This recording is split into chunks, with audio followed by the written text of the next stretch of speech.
It's hard to believe that a film like The Lion King is well over 30 years old at this point. One that I want to really talk about and show my appreciation, because it's the pinnacle of what Disney animation could do in heartfelt storytelling of a father and son, learning to regain what was lost. It's a movie that has themes that are truly relatable to the heart and able to be translated across the globe in generations with the use of lions and other creatures of the savannah. And looking back upon it 30 years later, it's not hard to see why it can be regarded as one of the greatest animated movies ever made, that encapsulates the best of what Disney can do, with the work of a talented team of artists, actors, directors, producers, all coming together to prove what can be done that regular live-action films cannot do. Where unfortunately, that's what we have to talk about in this video, looking back upon another film released over 5 years now at this point in time. A film that should have never been in the conversation or even remotely regarded as live action, since it's not in the Lion King 2019 version. The photorealistic remake that proved how unfulfilling and unnecessary this brand of Disney films were in a creatively bankrupt world. And now more than ever,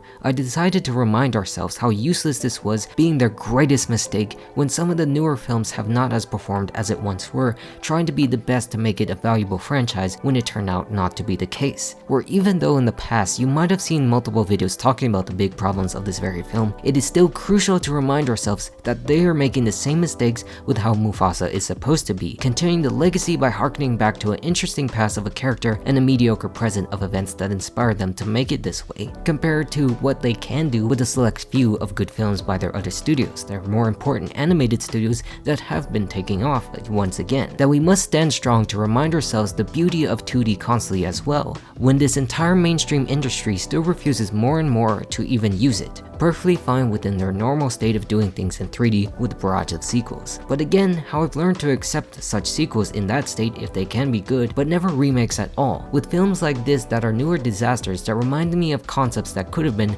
but never will be now at this point in time, because they choose to do this stupidity of photorealism. Like, they do have a good baseline idea, but they're going about it in the wrong way, constantly making these adaptations of the animal films that exist for the sole use of profit. Because if you look at the select films that only feature mostly animals, you notice that they're not live action. They're all meant to be photorealistic because no humans would be involved. Because why wouldn't you admit to those films being anything other than that? They have no great idea for its justifiable existence, and the films even mentioned like Robin Hood would not actually make the type of money that they're searching for in including such projects. Well, all except maybe at the highest level being Jungle Book as the most decent adaptation on its own with animals that they've used so far.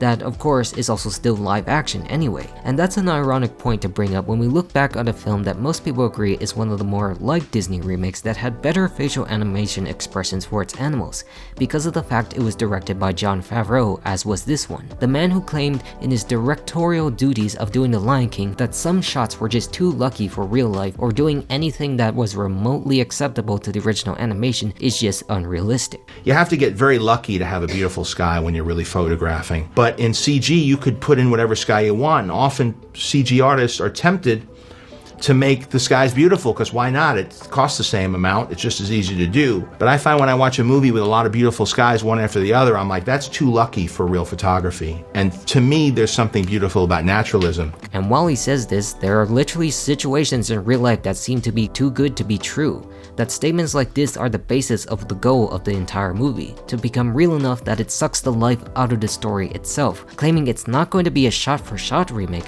but then turns out it actually is, with a few added features to make it somehow longer. That this is the huge factor alone why many people made this the highest grossing animated film of all time. Where yes, I do not care what you say about anyone's definitions that it falls under a VFX department or the company determined it should be regarded as live action, because it is still an animated film with no human actors or live shots except the very opening scene. That people alone made this so successful to be the second only highest grossing film of its year, only to Avengers Endgame, because it recaptures the biggest original 2D animated film in a different form, regardless how most people did not like what it was trying to do, and how we try our hardest to change that conversation over the course of time of how constantly doing this devalues such art or medium of films that most of us actually enjoy. returning to things we rather love the most. Unlike what I usually do for videos, I'm not going to talk about the film as a whole and do a complete side-by-side comparison, but rather just base off each pointless pathetic element that is included within the 2019 version, to just get the gist of every element that is the basis of these newer movies going forward. This is going to start off with the cast being mostly new, except for the fact that James Earl Jones returned as Mufasa. Now this point is very understandable since he has such an unmistakable voice that many can recognize and love, where it's not hard to see why you wouldn't cast him again, but in doing so you kind of expect to have the other former castmates to return at least if you put someone like him in. These characters that made the film iconic and how we remember their voices, remembering it's not just his own deep voice that made the entire film work, but the fact that most people still are using voice acting in this entire picture rather than having a new ensemble cast represent the physical representation of such characters. Since of course you can't obviously have humans dress up as animals in the African savannah or try to actually voice them as animals go along their day. It just doesn't make sense for the obvious reasons. Where most of this new cast instead is trying to supposed to fit this dual role, like having singing and acting. Instead of having singers and actors perform separate parts,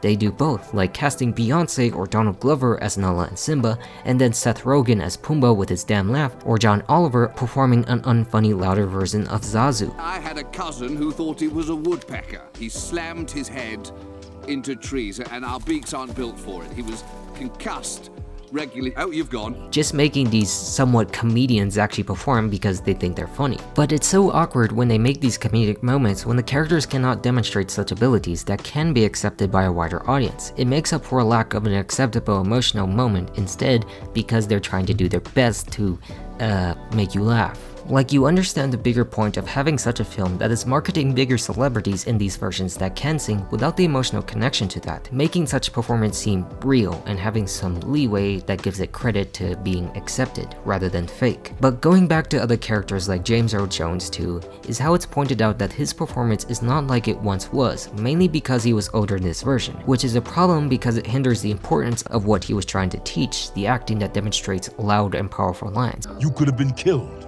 You deliberately disobeyed me. And what's worse, you put Nala in danger. You deliberately disobeyed me. You could have been killed. And what's worse, you put Nala in danger. Yes, you hear his voice, but you don't actually hear a great performance out of it because the direction is so poor and the animation too does not help out at all. Where when you think about it and the other characters that weren't cast back in this version, that also makes sense why they went with that, because they could never actually express 10 times the emotion that those actors once did, like Jeremy Irons and so forth that was featured there. They just cannot, where these better, newer, modern celebrities are more fit for the time that is trying to be told within the story. It just makes it all seem lax and unforgivingly boring, based on a direction that is directionless, where the adaptation of it really means that they are adapting it to just basically be an upgraded version of that animation and nothing more. I still cannot feel anything from this because these points of the acting fails to deliver any meaningful conversations or musical empowering moments. The other example of how songs like Be Prepared could have been scrapped in the film but ended up still being there at the last second in a shouting, whispering rally call of nothing. It's an attitude that shows the complicated tone of trying to be realistic in some degrees while also still delivering the same message of what the fans want.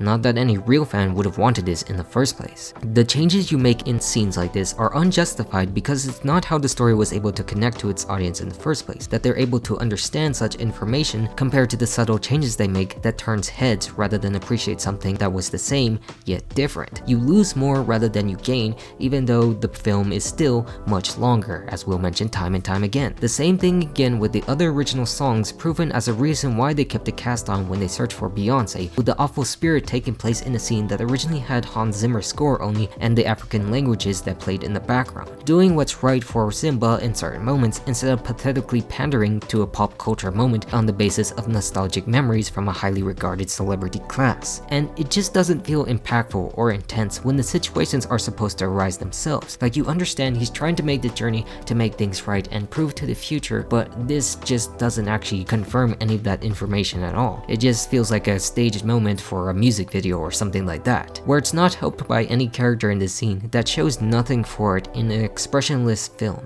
Do you not understand the value of making characters feel anything? Because every time you look at a multitude of clips as you see right now, you can't help feel like you're watching a boring documentary with musical songs in it. Nothing really works to its advantage since it's trying so hard to keep one style while making up for it in additional minor dialogues here and there, and elongated scenes. The reason why they do this is because usually live action type films are longer than animation, and people want to see more. They want to see information that they can express in this different realm, spending more time to digest it seems in some way. At least that's how I see it, even though that's not the real point. But how it doesn't work because it stretches an idea already formed in the past without adding any important information. More like losing such important information because it's delayed a little longer. Like you need more darker, slower moments, but also another mix of comedic moments, since this film is mainly trying to appeal to the older generations who saw it in theaters first when the original came out, while bringing their kids to relish in that same memory. But the other problem with this is that it didn't actually help kids because they can tell and accept what is real and fake much more easier. This actually confused many of them because they don't know what to feel. They feel like they're again watching that documentary that they didn't want to watch in the first place because there's nothing grand to actually tell about it. They like things similar to the original film since it's much more easier to digest in both forms of expression. They need to feel something with the music and the animated feelings that really match and make more sense because it expresses who they actually are. We've talked about this problem many times before when Howard Ashman brought up that point during the production of The Little Mermaid, that not a lot of people are able to digest both music and live action together compared to the popularity of what they did with Disney films that were known for music and animation, that they feel transformative because the feelings are able to stretch themselves to the fullest extent of that animation, rather than a tour of scenes with characters doing nothing but running around with the supposed confines of realism and of course moving their mouths. Another point we have to talk about, that is the most important above all, is the actual animation, or supposed live action like many people still try to put into this category, which I'm tired of. If you think something is live action, it has to involve real things in it the moment in the time of that recording, but not something fake like a computer generated image or generated of any type, but a creature that was actually born of this real world. And doing things in this realm, whether it be directed by a human artist or automated by a system, will always feel fake in some way, even if the technology progresses to a point of not knowing what is real or not. There is just an element in this film that has aged worse because the idea was based around the fact that it had to be real, taking away the most crucial element of its predecessor. You take a look at the original with it being 2D animated, drawn upon by so many artists, and you feel like it can be real in some way, that this creature could exist in this world expressing such happiness, sadness, anger, resentment, confusion, or any emotion you can actually name. But then seeing a creature yet again who cannot open their eyes that big or express anything greater with their mouths. That is instead taught within the confines of realism in this field, but where it comes to the point where the direction by Jon Favreau makes it too realistic, like the skies he thought could never even exist unless you were lucky, to the point where they feel stiffer than real lions with their expressions and interactions. Like in our own basic observations, we can see and feel how they're interacting with their environment, where this solely relies on the character being voiced by someone to actually express anything, any inkling of a thought that could have gone through their own emotions that the story needed. It's too stiff in that way, and the movement of the characters themselves feel fake. Like you can really feel and later tell once you see it that it's not real at all. It just doesn't seem smooth. It's all completely fake, taking you out of the certain moments because animals don't really feel like they move like that in real life. Sure, when you first saw it, it all seemed impressive at a glance with the groundbreaking effects made within the world, but once you start pulling yourself back to the problem, it gets really too hard to ignore. It makes you wonder that there's only a certain amount you can really do when you achieve one certain objective. Like, who am I to agree to think this character is supposed to be funny, or is this a critically dangerous part of the film, when it feels like a bunch of blocks moving against each other with no greater emotion to it? Like, compare this movement and then go back to even Disney's older films when they actually used live action dogs where they just animated their mouths to talk, and you notice how, fake the other version seems. That this, the certain movements they tried to make just go too hard where it's not able to accept. Because how am I able to accept these creatures made in their duty to form a kingdom in the circle of life when it's just so dead to even tell what they're thinking? Like, looking at this film alone in each shot with me just talking doesn't tell me what they're really thinking or feeling in perilous moments of how they interact with their own environment. Is this happiness or is this sadness? Am I angry hungry or am I bored? Bored being the only thing I could fully derive from this or feel at all, as everything else was sucked out of the life of me. Looking back on the budgets that were given, you could have fully invested those resources into other films or other animated films, making Frozen 2 a better film that was actually released during the same year and almost made the same amount of money as The Lion King. But clearly how that didn't matter when they made much more just releasing them all side by side with no greater consequence until the world after COVID. Again, the only thing they remotely thought was good enough to make up for it was to extend the movie, to tell you something that didn't need to be said. Where yes, somewhat in the past, I've said you should make these animated films a little bit longer comparing to Frozen 2,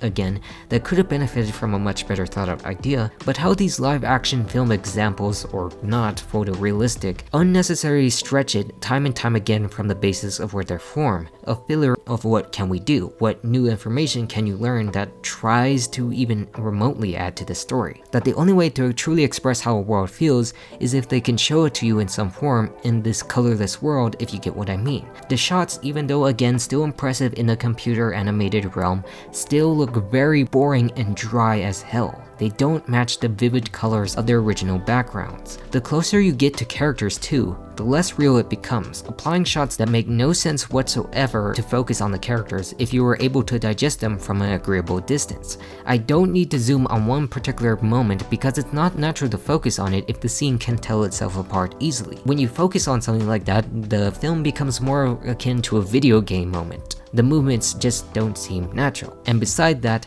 they also do other things like remove lines to fit a more sensible story. Because if you notice in the film, there are crucial moments missing for something that isn't necessarily important. Like, let's make this character meet up for the first time or have a more in-depth past, but they still remove the important lessons that need to be taken away, like what Rafiki told Simba. Oh yes, the past can hurt. But the way I see it, you can either run from it or learn from it.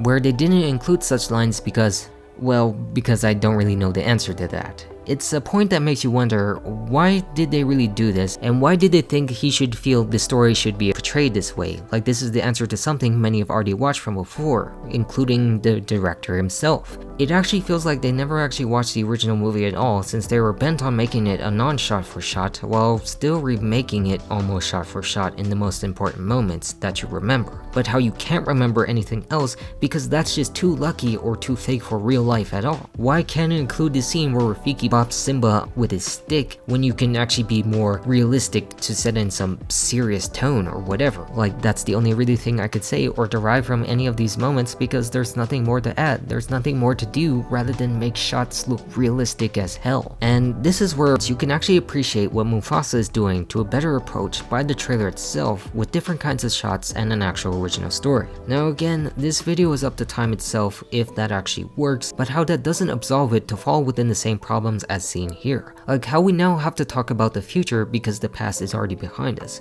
Of course, in the same way mentioning Rafiki's speech that we can either run from it or learn from it. Two things that they never did at all in this version of the film. You have to find yourself to be better than what was and create what should be. And the idea that makes something not too dissimilar yet still unique for what it is. Like a movie that can answer better questions than that will actually work better regardless, where I feel that same hope of what Mufasa could bring on that level while still being disappointed it resulted from this output. How Lion King 2019 on this side of the aisle just could never have worked in any way you could have seen it from its initial idea because it's not attempting to learn from its past to be better. It's using the past to upgrade it to the present, where it doesn't do something creative than ever before in one way. Things that aren't justified in something like this because it's balanced between already putting down a set formula as a framework for adapting such products and, you know, not really doing anything new. That we can only make these other ideas work only on the basis that people want to see if we can make something more realistic to life itself, even when the original did not need to prove that point at all. That you remind yourself that it shouldn't work since it already proved itself in the first instance, where the other just doesn't seek to prove that same exact thing other than being there because it's there. Sure, again, it had its time with its explosive success, but you need to understand that most people are searching for something new that gives credit to the work that they originally fell in love with. But how it's all done within the essence of how most businesses are bent on preserving brands to sell and making these deals with whomever they choose to deal with, more than anything valuable to the artist or the audience's interest and enjoyment of said art. It is the hope with something like this can provide the greater example yet again to remind ourselves that should never be spoken ever again, as this progress halts itself from being accepted. being the ironic opposite of such things, that when the older films are adapted into newer versions of them and they fail, they will have nothing more to do other than turn to the present day of events that started to overcomplicate things. Or if they truly understood that, then these things would no longer be of service for the good of the people, that you can only go so far until the well dries itself with proof of a film that had no heart, and it can only be fixed by a group of people who learn to accept that. And I'm all done. Goodbye.